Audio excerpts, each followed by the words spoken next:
Hello everyone, welcome to the session. क्या हाल चाल है, कैसे हो रहे हैं आपके एग्जाम्स। सो फाइनली वो दिन आ गया है जब मैथ्स के एग्जाम की तैयारी हमें शुरू करनी है। ऑलरेडी हम तैयारी कर चुके हैं, बट अभी हमें कैसे ये जो 3 दिन है इनको कैसे यूटिलाइज करना है, क्योंकि आज का दिन तो आपका पूरा पूरा एसएसटी का एग्जाम, उसके बाद आपने रेस्ट किया होगा, पेपर देखा होगा, सोल्यूशन चेक किया होगा, उसमें निकल गया होगा। तो अब हम स्टार्ट करते हैं अपनी मैथ्स की प्रिपरेशन। जो एग्जाम जैसा हो गया उसको अब हम भूल जाते हैं। और आज के सेशन में मैं आपके लिए लेके आई हूँ कुछ अच्छे अच्छे एमसीक्यूज, जिस तरह के एमसीक्यूज आपके बोर्ड्स एग्जाम में पूछे जाते हैं। तो सबसे पहला सेक्शन है, आप सबको पता है कि एमसीक्यू बेस्ड होने वाला है, 1 मार्कर क्वेश्चन आएगा और सबसे ज्यादा स्कोरिंग होता है ये, क्योंकि एमसीक्यू में इजीली आप आंसर कर सकते हो, ज्यादा डिफिकल्ट क्वेश्चन होते नहीं है। तो आज हम 20 मार्क्स को पक्का करने वाले हैं और आज मैं आपको कराने वाली हूँ मोस्ट इंपॉर्टेंट एमसीक्यूज।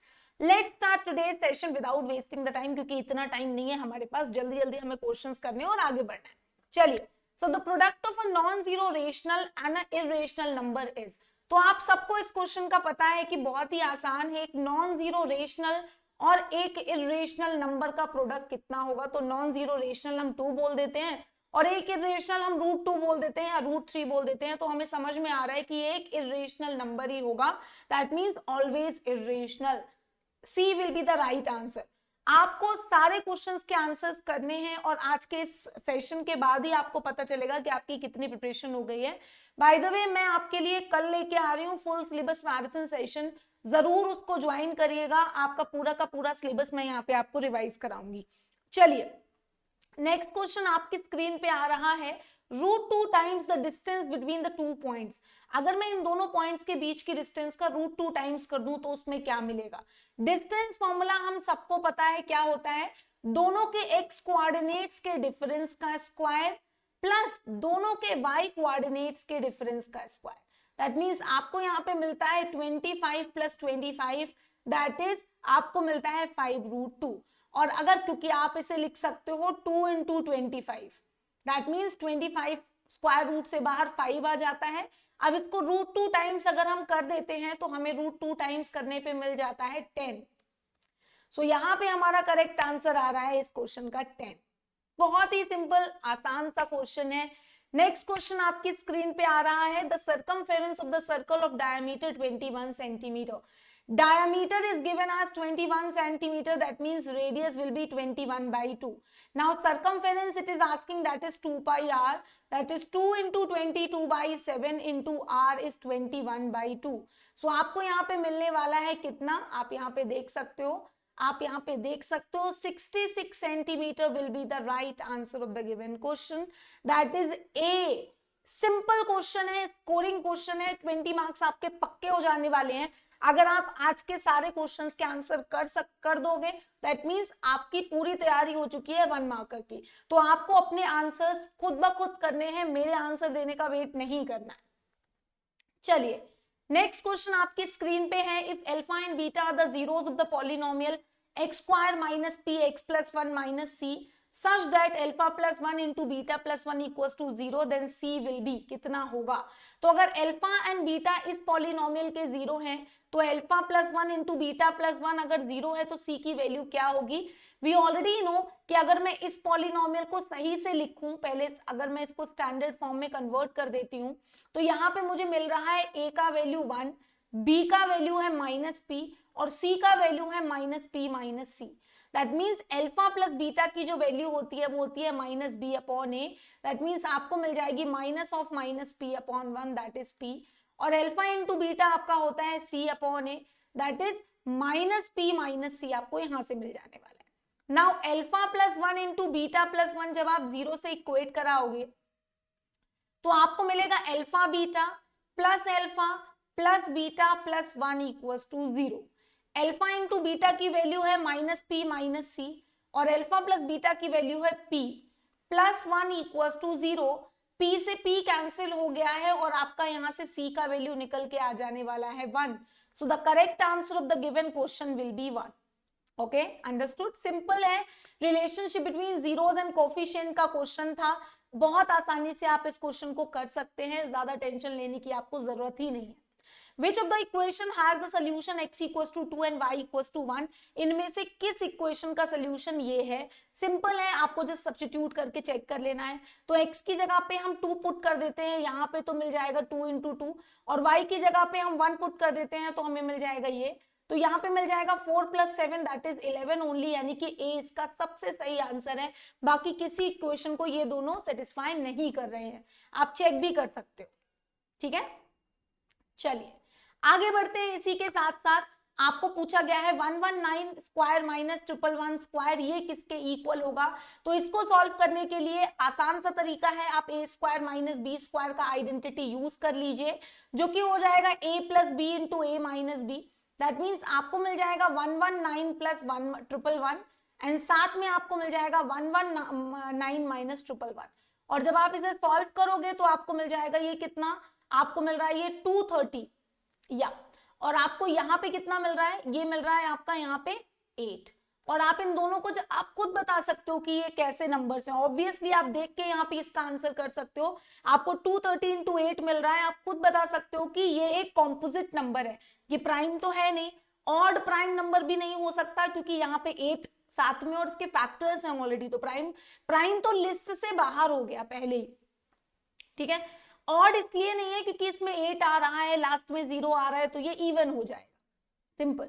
तो इसीलिए इसका आंसर डायरेक्टली कॉम्पोजिट नंबर है, B is the right answer of the given question.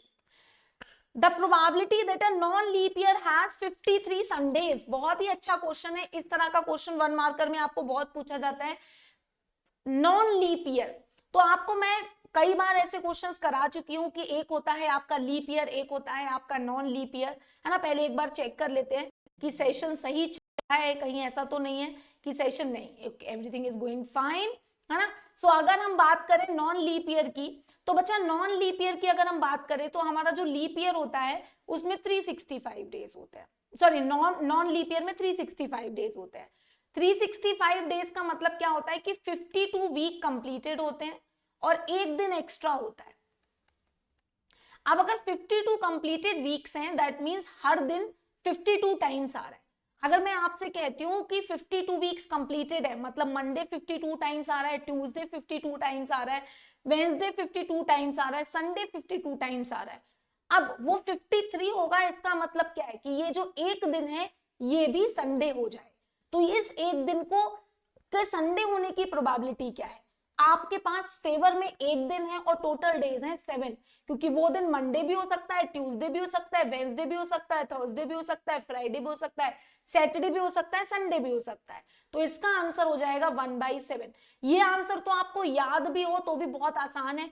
Non leap year मतलब ऑर्डिनरी ईयर 1/7, लीप ईयर 2/7, क्योंकि लीप ईयर में 2 दिन एक्स्ट्रा होते हैं। तो लीप ईयर के केस में 2/7 आप उसका आंसर करते हो अगर किसी एक स्पेसिफिक दिन की प्रोबेबिलिटी पूछी जाती है 53 होने की। If 3 is 10 of the polynomial this, then the value of a, बहुत ही सिंपल क्वेश्चन है, आपसे a की वैल्यू पूछी गई है। अगर ये इसका 0 है दैट मींस x की जगह पे यहाँ पे आप 3 पुट करके इसको सॉल्व कर लो। आपको बहुत ही सिंपल सा इसमें x की जगह पे आपने कर देना है 3 पुट और आपने इसको कर लेना है सॉल्व और आपको यहां से निकाल देना है a का वैल्यू।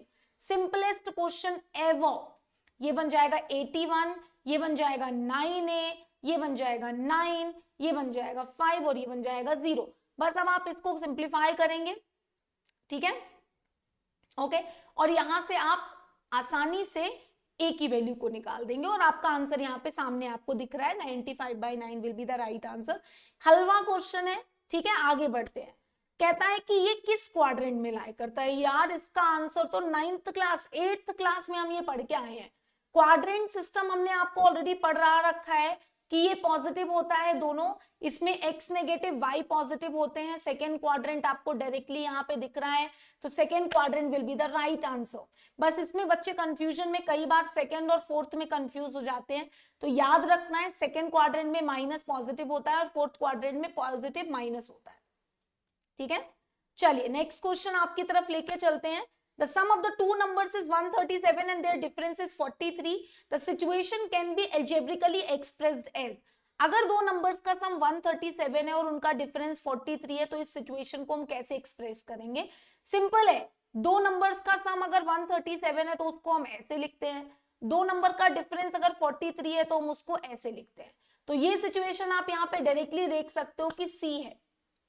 अब बताओ इतने इजी क्वेश्चंस होने के बाद भी अगर गलती होगी तो कितनी गलत बात है। तो ये जो 20 क्वेश्चंस आपके आने वाले हैं एमसीक्यू, आप इसमें अच्छे से स्कोर कर सकते हो, बस आपको थोड़ी सी मेहनत और लगन बना के रखनी है। इजीली इजी क्वेश्चंस होते हैं, कुछ भी डिफिकल्ट नहीं होता है। Next question, if the sum of the circumference and the radius of a circle is 51 centimeter, then the radius of the circle is, कहता है कि एक सर्कल की सर्कमफेरेंस यानी कि 2 पाई आर और उसकी रेडियस का सम 51 है। ठीक है, तो अब आपको यहां से आर निकाल, तो आप आर यहां पे कॉमन कर लो, ये बन जाएगा 22/7। ठीक है, और यहां से आपको मिल जाएगा 1 और इस पूरे को आपने कर देना है सॉल्व। 44 + 7/7 इज इक्वल टू 51, तो आर आ जाएगा 51 × 7।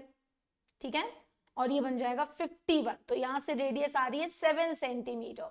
सो D is the right answer, radius of the circle is 7 centimetre. Easy peasy lemon squeezy question. Next question कहता है कि एक ट्राइंगल एबीसी है और एक ट्राइंगल डीईएफ है। ठीक है, सिमिलरिटी का क्वेश्चन है, तो अगर कभी भी सिमिलरिटी का क्वेश्चन आता है तो आप ट्राई करा करो कि उसका डायग्राम बना लो। ये 9.1 है, डी आपको 6.5 दे रखा है और आपको कहता है कि डीएफ जो ट्राइंगल है उसका जो पेरीमीटर है वो 25 है।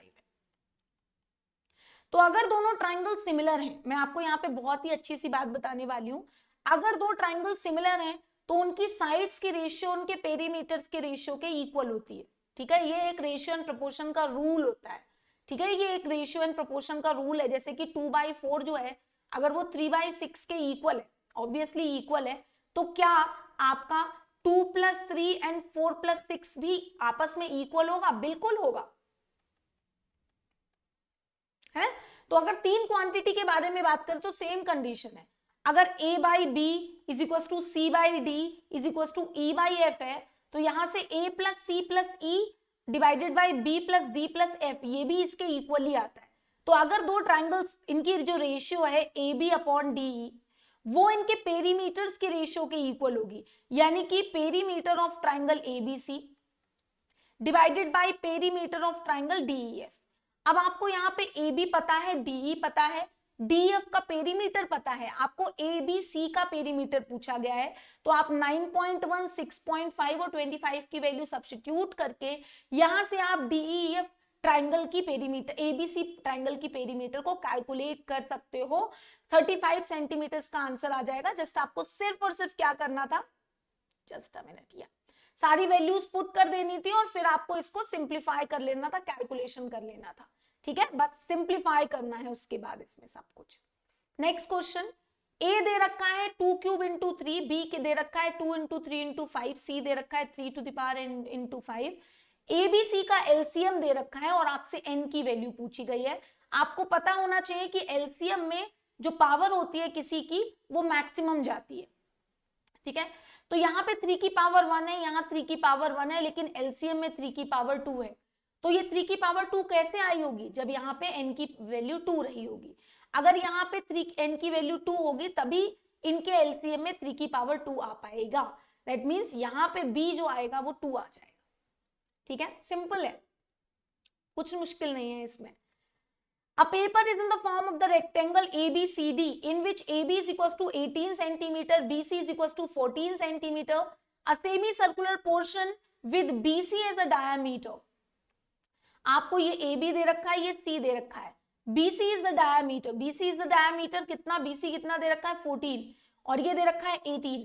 इसमें से कट आउट कर दिया गया है तो रिमेनिंग पोर्शन की एरिया पूछी गई है। तो अगर आपको रिमेनिंग पोर्शन की एरिया बतानी है तो आपको इस रेक्टेंगल के एरिया से इस सेमी सर्कल के एरिया को सब्ट्रैक्ट करना पड़ेगा।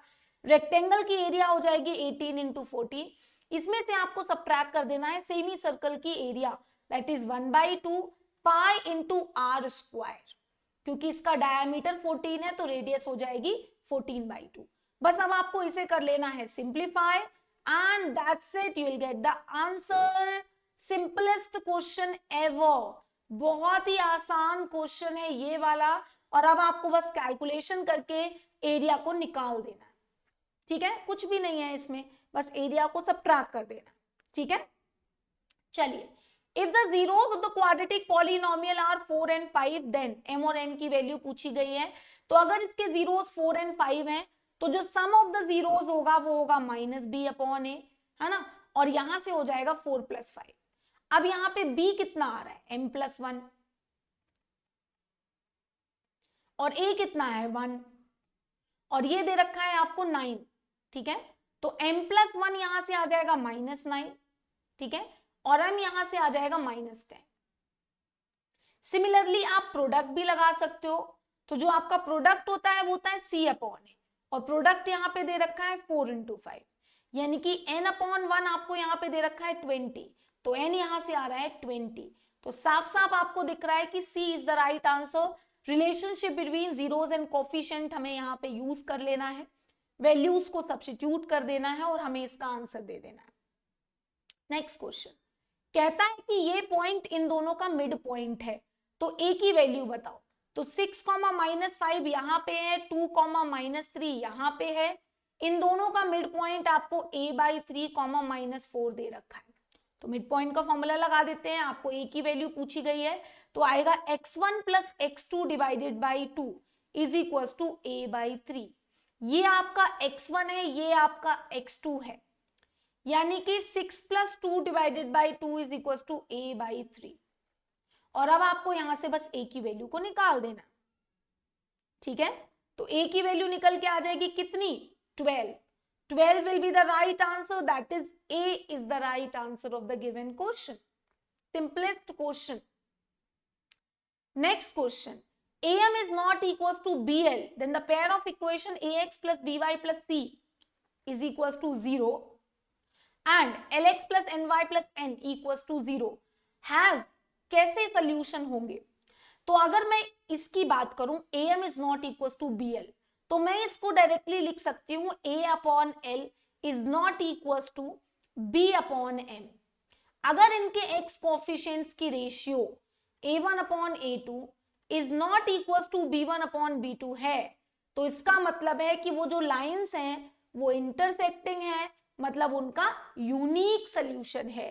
सो a is the right answer, इनका जो सोल्यूशन है वो यूनिक है, ठीक है। Next question, one card is drawn at random from a well shuffled deck of 52 cards, what is the probability of getting a face card.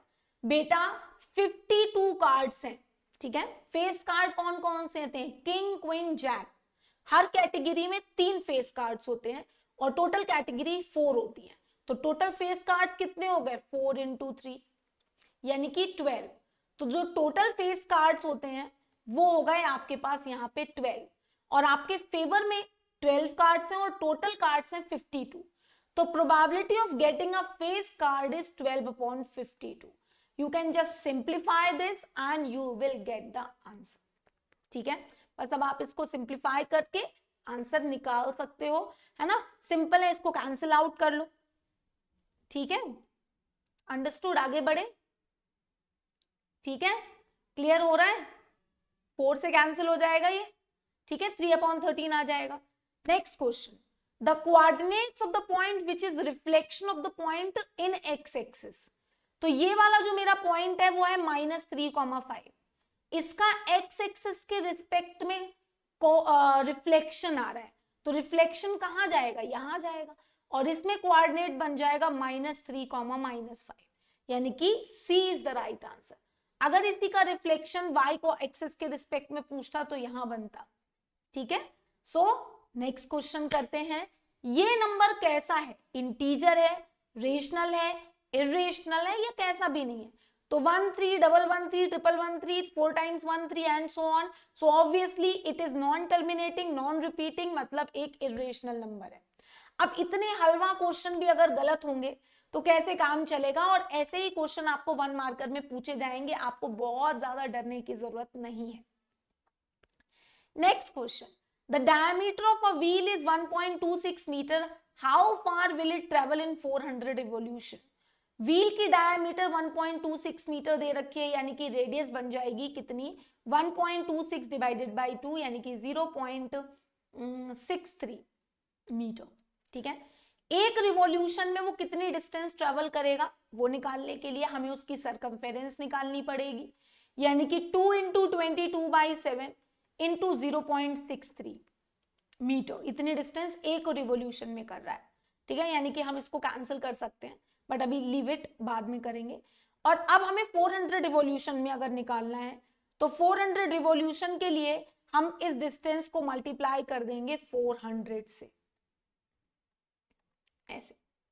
तो ये मेरा इजी बन जाएगा, 4 इंटू 44 इंटू 63 डिवाइडेड बाई 7, मैंने दो जीरोस और ये डेसिमल को कैंसिल आउट कर दिया, ये 9 आ जाएगा मेरा यहाँ पे, और ये बन जाएगा 36 इंटू 44 मीटर। और आप इनको मल्टीप्लाई करके आंसर निकाल सकते हो, आपका आंसर डायरेक्टली यहाँ पे दिख रहा है, D will be the right answer of the given question, simple. ठीक है, क्योंकि मल्टीप्लाई करोगे तो 4 लास्ट में आएगा और इनमें से सिर्फ इसी में 4 आ रहा है। ठीक है, चलिए नेक्स्ट क्वेश्चन करते हैं। p minus Q plus R equal to 0 then the zeros of the polynomial is, simple है।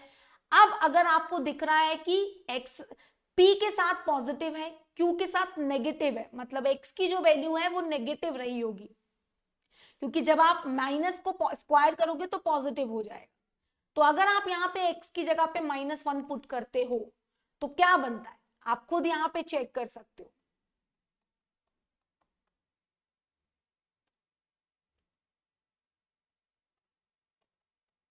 ये बनता है, मतलब ये इसकी वैल्यू ऑलरेडी 0 ऑलरेडी गिवन है, मतलब आपको दिख रहा है कि अगर ये x की वैल्यू -1 पुट करके 0 आ रहा है तो वो उसका 0 होता है, that means C will be the right answer.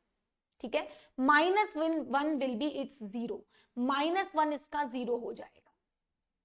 ठीक है, ठीक है, चलिए next question. For the pair of linear equation this and this the value of x plus Y, ऐसे क्वेश्चंस को करने का आसान सा तरीका, जब कभी भी आपको दिखे कि x का जो कोफिशिएंट है वो यहाँ पे y का है, जो यहाँ पे y का है वो यहाँ पे x का है, तो दोनों इक्वेशंस को ऐड कर दो। क्या करो, ऐड कर दो। तो 47x plus 31y equal to 18, 31x plus 47y equal to 60। Once you add आपको मिल जाएगा 78x plus 78y equal to 78। यहां से x प्लस वाई आपको मिल जाएगा 1। सो यहां से आपका A is the right answer, simplest question. ठीक है, next question. If LCM is 350, product of two numbers is 25 into 70, their HCF is 5. Okay, अच्छा, ओहो, HCF पूछा है और HCF गिवन भी है बेसिकली इसमें HCF पूछा जाएगा। तो आपको पता है कि LCM into HCF is equal to product of numbers होता है।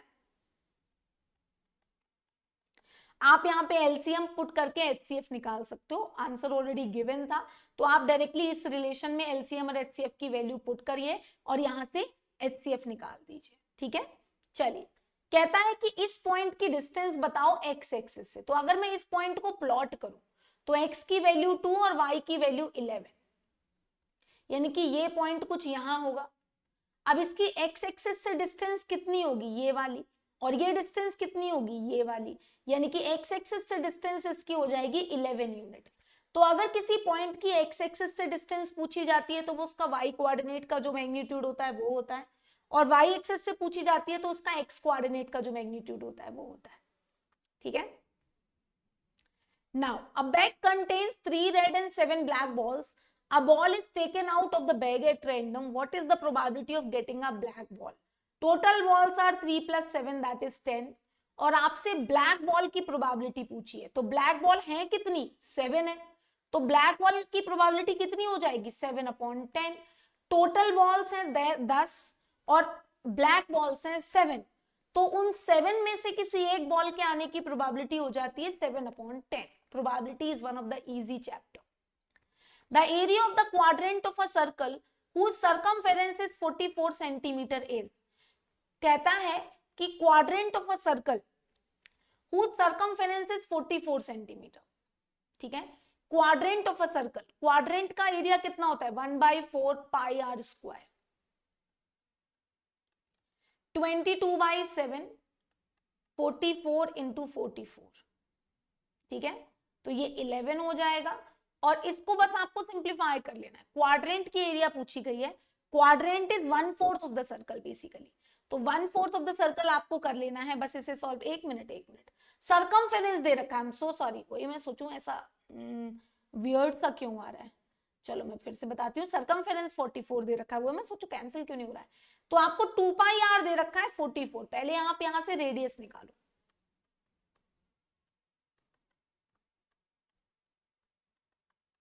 अब निकालो 1/4 pi are square, 1/4 into 22/7 into 7 into 7, just cancel it out, 77/2, ठीक है, तो आप डायरेक्टली अब इसका आंसर बता सकते हो, ठीक है, हो जाएगा 38.5 आ जाएगा। Next question, if 10 of the polynomial is the reciprocal of the other then k will be, अगर एक जीरो पहले का रेसिप्रोकल है, अगर एक जीरो पहले का रेसिप्रोकल है, मतलब इनका अगर हम प्रोडक्ट करते हैं तो प्रोडक्ट कितना आता है, प्रोडक्ट इनका आता है 1, और प्रोडक्ट होता कितना है c/a, और c कितना है यहाँ पे constant term that is 6k, और a कितना है यहाँ पे k² + 9, मतलब k² + 9 = 6k, यानी कि k² - 6k + 9 = 0, यानी कि k - 3² = 0, यानी कि k की वैल्यू यहां से निकल के आती है 3 इज द राइट आंसर। अगर एक जीरो दूसरे का रेसिप्रोकल है तो k की वैल्यू यहां पे हो जाएगी 3, ठीक है। Next question, a number x is chosen at random from the numbers -3 -2 -1 0 1 2 3, the probability that mod x is less than 3, mod x का मतलब क्या होता है कि वो जो नंबर है ना, उसका साइन नेगेटिव से भी पॉजिटिव कर दे, तो अगर मैं कहूं -3 से छोटा है, 3 से छोटा है, अगर मैं -mod 2 करती हूं तो वो भी 2 होगा, माइनस ये 1 होगा, 0 करने पे 0 आएगा, 1 करने पे 1 आएगा, और 2 करने पे 2 आएगा। तो यही 5 केसेस ऐसे हैं जिनका मॉड करने पे 3 से कम आ रही है वैल्यू, दैट मींस यहां पे आंसर आ जाएगा 5/7, क्योंकि टोटल नंबर्स है 5 आपके, टोटल नंबर्स 5 आपके फेवर में है और टोटल नंबर्स है 7, ठीक है।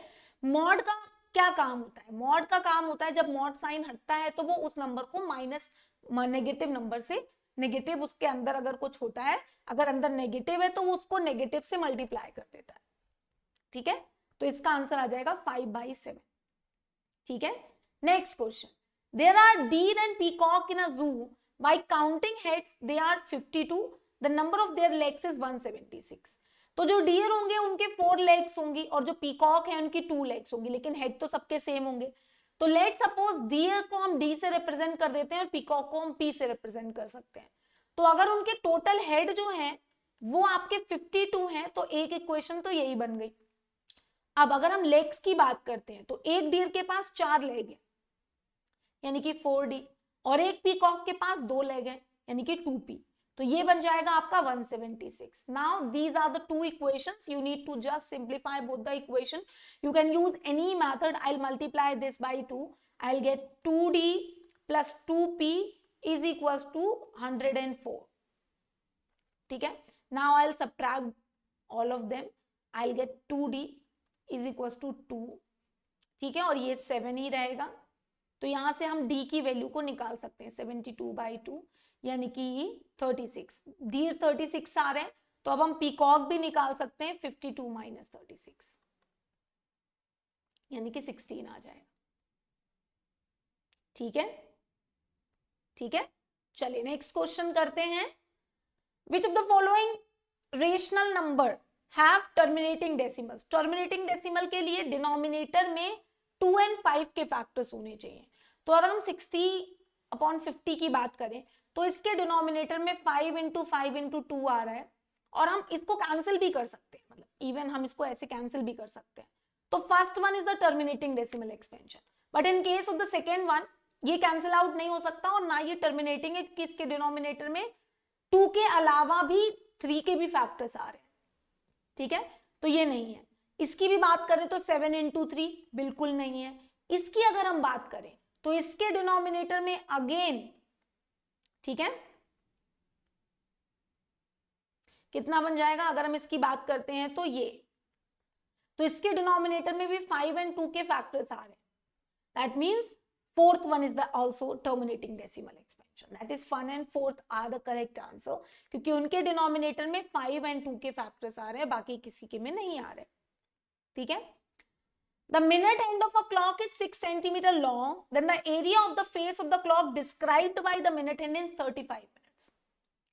1 मिनट में कितने डिग्री का एंगल बनाती है घड़ी? पहले तो ऐसे सोचो, आपकी 60 मिनट्स में बनता है 360 डिग्री, तो 1 मिनट में बनाएगी 360 बाई 60 यानी कि 6 डिग्री का, तो 35 मिनट्स में कितना बनाएगी? 35 मिनट्स में बनाएगी 35 इंटू 60,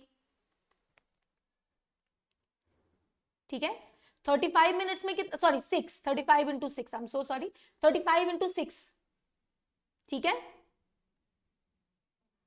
210 डिग्री, 210 डिग्री 35 मिनट्स में बनाएगी। अब आपसे पूछ रहा है कि उसने इतने मिनट्स में कितना एरिया उसने कवर किया होगा, तो एरिया का फॉर्मूला होता है theta by 360 into pi are square. Theta है 210, पाई की वैल्यू है 22/7 और रेडियस दे रखी है 6। बस आपको इसको करना है simplify, that's it, you will get the answer.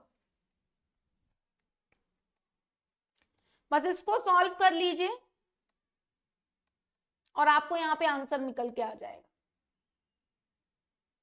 देख रहे हो, बहुत ही सिंपल क्वेश्चन है, ठीक है, सिंपल सा क्वेश्चन है, एंगल आपको दिख रहा है, ठीक है, बस आपको उसी एंगल का सहारा लेना है, ठीक है, और आपको एरिया निकाल देना है। 35 मिनट्स में कितना उसने एरिया कवर किया होगा। एंगल आपका 210 है, 210 divided by 360, 22/7 and minute and of the clock is 6 centimetre long. बस अब आपको इसे सॉल्व कर लेना है, theta by 360 into pi are square, ठीक है, बस इस पूरे को करिए सॉल्व एंड आपको यहाँ पे आंसर निकल के आ जाएगी। कुछ अलग नहीं है इस क्वेश्चन में, ये इससे कैंसिल हो जाएगा, ठीक है, ये इससे कैंसिल हो जाएगा और आप यहाँ से एरिया को निकाल सकते हैं। एरिया 66 आ रही है, ऑप्शंस में प्रेजेंट नहीं है, इसीलिए none of these will be the right answer of the given question, ठीक है, 66 centimetre square will be the right answer. If the sum of the zeros of the quadratic polynomial is equals to their product, then k will be, सम अगर product के equal है, यानी कि minus B upon ए अगर सी upon ए के equal है, तो यानी कि -2 अपॉन के यहां से 3k अपॉन के इक्वल है, तो यहां से k की वैल्यू आ जाएगी -2/3। सिंपल है, डायरेक्टली आप इसका आंसर कर सकते हो, ठीक है। Next question, find the value of a so that this point lies on the represented by this। तो अगर ये पॉइंट इस लाइन पे लाई करता है, मतलब ये पॉइंट इस लाइन की इक्वेशन को सेटिस्फाई कराता है, तो x की जगह पे हम 3 पुट करेंगे, y की जगह पे हम a पुट करेंगे और इसको हम कर देंगे सॉल्व और यहां से हम निकाल देंगे a का वैल्यू। सिंपल, बहुत ही आसान ये सारे क्वेश्चंस होते हैं। अगर आपने एक बार चैप्टर्स पढ़ रखे हैं तो आप इजीली इनको कर सकते हो, और अगर आज के इस सेशन के सारे आंसर्स आप कर पा रहे हो, that means you are going to score good marks in your boards examination. The graphical representation of both the lines, मतलब a1 अपॉन a2 आपको यहाँ पे दे रखा है 1/3, b1 अपॉन b2 आपको यहाँ पे दे रखा है -2/4, और अगर यही दोनों आपस में इक्वल नहीं है तो lines will be intersecting. Simple, if a1 upon a2 is not equals to b1 upon b2, that means lines will be intersecting. Next question, if the radius of the circle is increased by 25%, then its circumference will increase by, देखो पहले radius r है तो उसकी circumference 2π है, अब radius को 25% से बढ़ा दिया गया, 25% से बढ़ा दिया गया। अगर अब रेडियस को 25% से बढ़ा दिया गया तो नई रेडियस कितनी आ जाएगी? अगर हम इसकी बात करें तो नई रेडियस आ जाएगी 5r/4। अब सरकमफेरेंस, न्यू सरकमफेरेंस कितनी आएगी, न्यू सरकमफेरेंस कितनी आएगी 2 पाई r यानी कि 5r/4, यानी कि 2 पाई 5r/4 ये आपकी न्यू सरकमफेरेंस है और ये आपकी ओल्ड सरकमफेरेंस है। अब कितनी सरकमफेरेंस बढ़ गई उसके लिए आपको न्यू सरकमफेरेंस में से ओल्ड सरकमफेरेंस को सबट्रैक्ट करना पड़ेगा।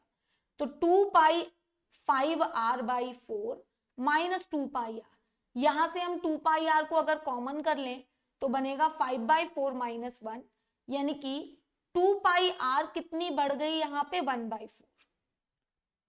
ठीक है, देख रहे हो आप, ठीक है 1/4, ठीक है 1/4 डिफरेंस आया है। अब ये कितना परसेंट है, ये कितना परसेंट है, ये कितना परसेंट है अगर आपको निकालना है, और किसका कितना परसेंट है, ओरिजिनल वाले का, ओरिजिनल वाला, क्योंकि अगर आप परसेंटेज निकालते हो तो ओल्ड के रिस्पेक्ट में ही निकालते हो। तो अगर आपने बोला कि 10 कितना परसेंट है 50 का, तो आप लिखते हो 10 × 100 डिवाइडेड बाई 50। ऐसे ही 2 पाई r/4 कितना परसेंट है पुराने वाले का, तो आप लिखोगे 2 पाई r/4 × 100/2 पाई r, और आपको यहाँ पे दिखेगा 25%, क्योंकि ये ऐसे कैंसिल हो जाएगा। तो अगर आप रेडियस को 25% बढ़ाओगे तो उसका जो सरकमफेरेंस है वो भी 25% बढ़ जाएगा। ठीक है, अंडरस्टूड एवरीवन। चलो next question, in triangle ABC angle B is 90, BD is perpendicular to AC। ठीक है, अगर मैं यहाँ पे ऐसे बात करूं, ये आपका ABC है, ये आपका D है। ठीक है, AC आपको दे रखा है 9 और AD आपको दे रखा है कितना, AD आपको दे रखा है 3। तो BD आपसे पूछा गया है। तो देखो ये एंगल अगर 90 है तो अगर मैं बात करूं ट्राइंगल ABD की, अगर मैं बात करूं ट्राइंगल ABD की और बात करूं ट्राइंगल ABC की, तो उन दोनों में एंगल ए कॉमन है। ठीक है, एंगल ए कॉमन है। ठीक है, यहां पे ये भी 90 दे रखा है, एंगल बी भी 90 दे रखा है, और जो एंगल बी है वो आपका एंगल डी के इक्वल है। तो यहां से आपका ट्राइंगल ABC जो है वो सिमिलर हो जाएगा आपके ट्राइंगल ADB के। ठीक है, इसी तरह से आप इस वाले ट्राइंगल को, अब आप बात करो ट्राइंगल BDC की और बात करो ट्राइंगल ABC की, तो उसमें भी एंगल जो B है वो एंगल D के इक्वल है 90 डिग्री, और आपका एंगल C जो है वो एंगल C के इक्वल है, क्योंकि वो कॉमन एंगल है। भाई इस छोटू ट्राइंगल में और इस बड़े ट्राइंगल में एंगल C कॉमन है, तो यहां से आपका ट्राइंगल CDB जो होगा वो सिमिलर हो जाएगा आपके ट्राइंगल CBA के। ठीक है, अब ये वाला ट्राइंगल बड़े ट्राइंगल के सिमिलर है और ये वाला ट्राइंगल भी बड़े ट्राइंगल के सिमिलर है, तो ये दोनों ट्राइंगल्स आपस में सिमिलर हो जाएंगे, मतलब आपके ये जो छोटू ट्राइंगल है ये दोनों आपस में सिमिलर हो जाएंगे। तो यही हम इसका सोल्यूशन देगा। तो आपने निकाला, आपने क्या क्या निकाला मैं आपको दिखाती हूँ। आपने निकाला कि ABC जो है वो ADB के सिमिलर है, फिर आपने निकाला कि जो ABC है वो BDC के भी सिमिलर है, तो जो BDC है और वो ADB है, मतलब ये दो छोटू ट्राइंगल ये आपस में सिमिलर हो जाएंगे, और फिर हम लिख देंगे BD/CD is equal to AD/BD, that means BD square is equal to AD into CD, और हम इन दोनों की वैल्यू को पुट करके BD की वैल्यू को निकाल देंगे। अगर कभी ऐसा केस मिलता है कि ये एंगल भी 90 है, ये एंगल भी 90 है, तो हमेशा याद रखना कि इस साइड का स्क्वायर इन दोनों के मल्टीप्लीकेशन के इक्वल होता है, मतलब BD square is equal to AD into CD होता है। ठीक है, ओके, और हम यहां से आंसर निकाल सकते हैं इसका। ठीक है, चलिए, the value of 4 sin square 60 plus 3 tan square 30 minus 8 sin square sin 45 cos 45, simple question of the table. sin 60 की वैल्यू कितनी होती है √3/2, tan 30 की वैल्यू कितनी होती है 1/√3, sin 45 की वैल्यू कितनी होती है 1/√2, cos 45 की वैल्यू कितनी होती है 1/√2। आपको मिल जाएगा 4 × 3/4 माइनस 3/3 माइनस 8/2, यहां से ये कैंसिल, यहां से ये कैंसिल, यहां से ये कैंसिल, आपको मिलेगा 3 - 1 - 4। देखिए एक मिनट, दिस इज प्लस, यानी कि 4 - 4 यानी कि 0, तो इसका हमें आंसर निकल के 0 आ जाना है। टेबल का सिंपल क्वेश्चन था, and this is the last question of the day. I hope so आपको सारे क्वेश्चन समझ में आए हैं। कुछ भी समझ नहीं आया तो आप मुझे कमेंट्स में बताना, I will reply you there कि कैसे आप कनेक्ट कर सकते हो। आप मुझसे टेलीग्राम से भी कनेक्ट कर सकते हो। अगर आपको कोई भी डाउट आ रहा है अभी पढ़ाई के लिए, बोर्ड्स के एग्जाम के लिए, कोई भी क्वेश्चन में कोई भी टॉपिक समझने की जरूरत है तो आप मुझे बताइए, आई arrange a session for you, और मैं आपको डेफिनेटली गाइड करूंगी। या कोई भी क्वेश्चन सॉल्व करने में दिक्कत आ रही है तो वो भी मुझे बताइए। साथ साथ do not forget to subscribe this channel, क्योंकि यहाँ पे अब मैं आपके लिए रेगुलरली सेशंस लेके आ रही हूँ आपके बोर्ड्स एग्जाम के लिए, है ना, जिनसे आप मैक्सिमम बेनिफिट उठा सकते हैं, अपनी प्रिपरेशन को और बूस्ट अप कर सकते हैं और अपने सारे टॉपिक्स को रिवाइज कर सकते हैं। और आपको यहाँ पे पढ़ाए हुए क्वेश्चंस में से क्वेश्चंस आपको आपके बोर्ड्स एग्जाम में जरूर मिलेंगे। सो आज का ये सेशन इसी के साथ मैं खत्म करती हूँ। कल फिर मिलेंगे एक और अमेजिंग सेशन में। तब तक के लिए बाय बच्चों पार्टी, टेक केयर और अपना ध्यान रखिए।